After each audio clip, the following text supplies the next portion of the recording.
belum pernah sesaat pun dalam hidup kita ini nikmat Allah pernah berhenti. Sejak kita bangun tidur sampai kita tidur kembali, bahkan tidur itu sendiri seluruhnya merupakan nikmat dari Allah. Terhadap nikmat yang sedemikian banyak itu, yang jikalau kita akan mencoba menghitungnya, sungguh kita tidak akan pernah sanggup menghitungnya. Allah cuma minta satu: syukuri nikmat itu. La in syakartum la azidannakum wa la in kafartum inna azabi lasyadid. Kalau kamu bersyukur, aku tambah nikmatku kepadamu.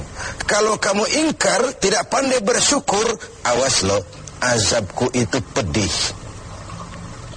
Jadi kalau kita mau ambil mafhum dari ayat ini, nikmat bisa berubah menjadi azab kalau kita tidak pandai mensyukurinya. Nikmat bisa berubah menjadi azab kalau kita tidak pandai mensyukurinya. Nikmat apapun itu.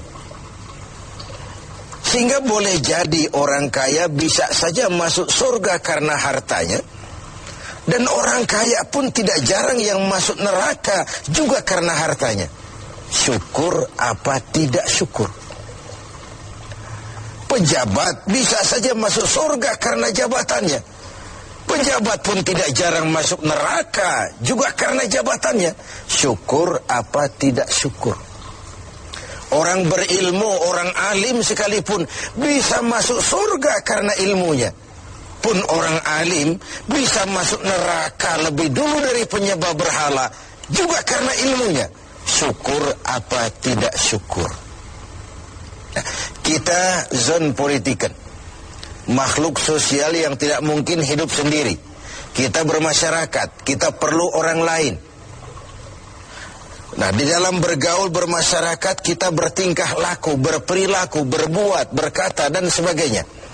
Apapun perilaku kita di masyarakat pasti punya dampak bagi orang lain, bagi masyarakat sekitar kita, mungkin juga bagi lingkungan di mana kita hidup, di lingkungan di mana kita tinggal. Nah, dampak inilah yang sering kita tidak perhatikan, bahwa pada dasarnya tidak ada kebebasan mutlak. Kebebasan kita dibatasi kebebasan orang lain. Satu contoh yang gampang. Saya beli radio pakai uang saya. Saya setel di rumah saya sekeras-kerasnya. Lalu saya ngomong, radio saya, yang beli saya, pakai uang saya setel di rumah saya, sekeras-kerasnya, gak ada urusan sama orang lain. Itu sikap yang tidak mempedulikan lingkungan. Padahal tetangga saya sebelah juga boleh ngomong begitu. Kata tetangga saya, ini kamar saya. Saya tidur di dalamnya. Mata saya yang ngantuk saya. Kenapa suara radio kamu masuk ke kamar saya?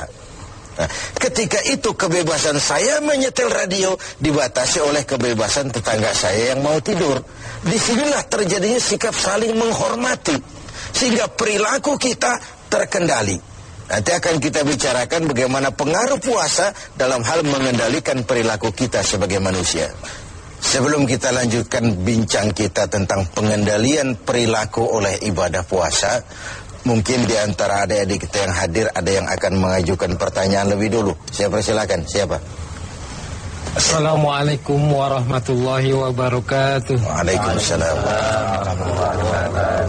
Saat ini di negara kita banyak terjadi bencana. Bagaimana menurut pandangan agama? Ya, sesuatu yang aktual, tetapi mungkin nanti dari pembicaraan ini akan runtun mengarah kepada jawaban atas pertanyaan tadi, karena saya lihat ada sinkronnya, ada kesinambungan. Begini, tadi di awal pembicaraan kita membicarakan ayat, kalau kamu bersyukur aku tambah nikmatku kepadamu. Kalau kamu ingkar, awas, azabku itu pedih. Nah, kita bangsa Indonesia ini oleh Allah dikaruniai sebuah negara yang istilah Al-Quran itu baldatun thayyibah. Sebuah negeri yang begini subur. Buminya, di atas perut bumi kita segala pohon hidup. Di bawah perut bumi kita ada gas, ada minyak, ada batu bara.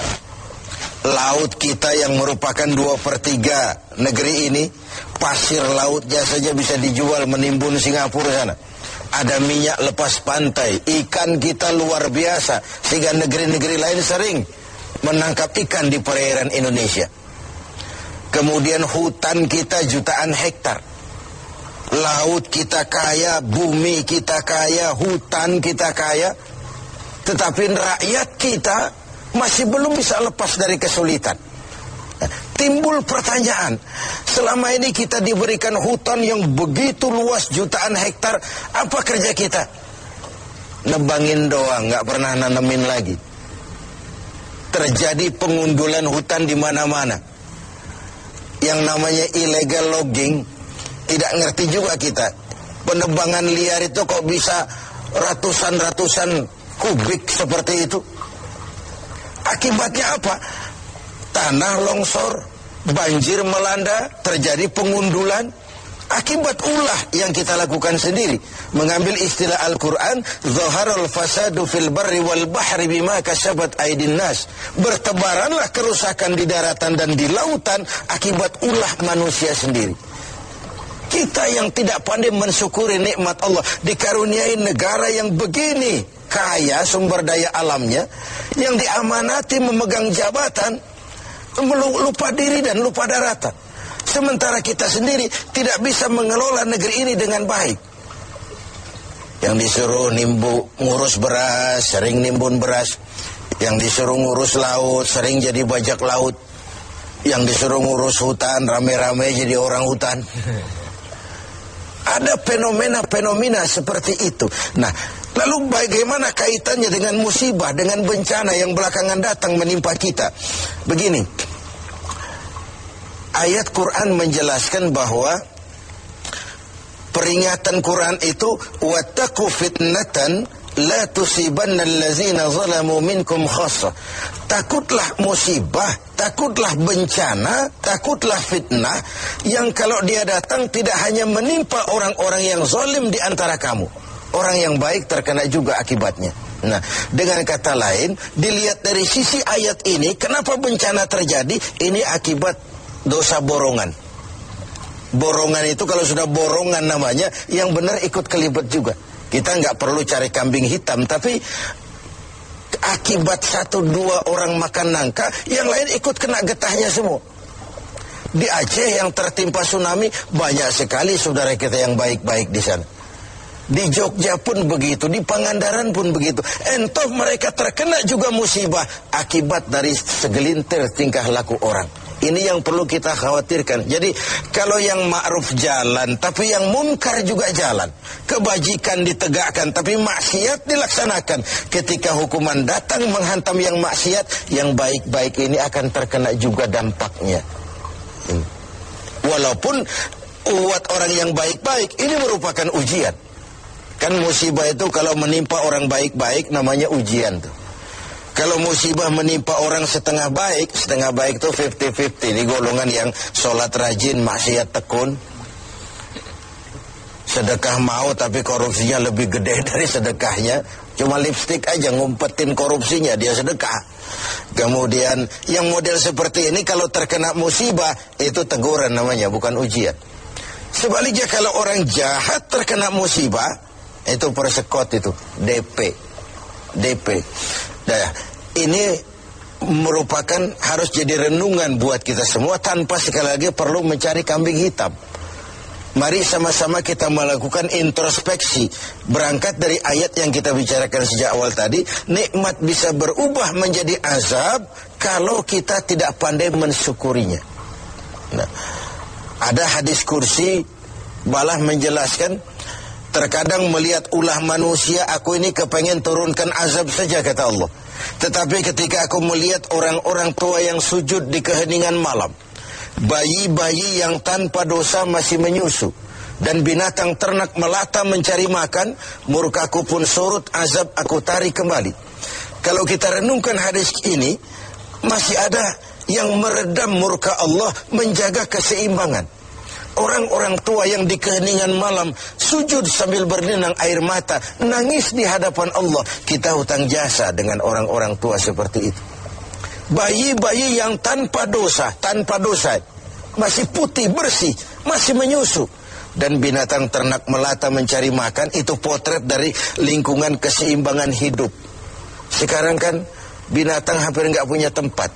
Kita baca dalam berita itu bagaimana di Pekanbaru sana gajah nyasar ke kota karena hutan kebakar. Ya. Air kita nggak berikan tempat, lalu ngayap kemana-mana, masuk ke lingkungan penduduk. Sesuatu yang dulu air ada tempatnya, sekarang semua buat manusia. Sehingga ketika air datang, mana nyasar dia ke tempat kemana-mana. Nah, ini sebuah potret bahwa kalau masih ada orang-orang yang sujud kepada Allah tengah malam sambil berlinang air mata, masih ada putra-putra bersih tanpa dosa, masih terjaga lingkungan hidup, bencana tidak akan sebanyak ini. Tapi yang terjadi adalah sebaliknya. Yang diajarkan itu orang tua tengah malam sujud, bayi tanpa dosa menyusu. Nah sekarang akibat terjadinya pergeseran nilai, bayi tanpa dosa sering dibuang ke tempat sampah, sementara orang-orang tua tengah malam rebutan nyusu. Ini kan sebuah kesalah setelan dalam menjalani kehidupan ini. Oleh karena itu, menghadapi banyaknya musibah, menghadapi banyaknya bencana, kita tidak perlu mencari kambing hitam, tapi mari melakukan introspeksi. Kalau diuji, kita bukan saja harus sabar, tapi harus lulus. Nah, kalau ditegur, kita harus berani introspeksi, memperbaiki yang kurang, dan mengurangi yang memang berlebihan. Mudah-mudahan musibah yang banyak menimpa negeri kita belakangan ini adalah teguran. Syukur-syukur kalau dia ujian. Dan sekali lagi, bukan saja kalau diuji kita harus sabar, tapi juga harus lulus.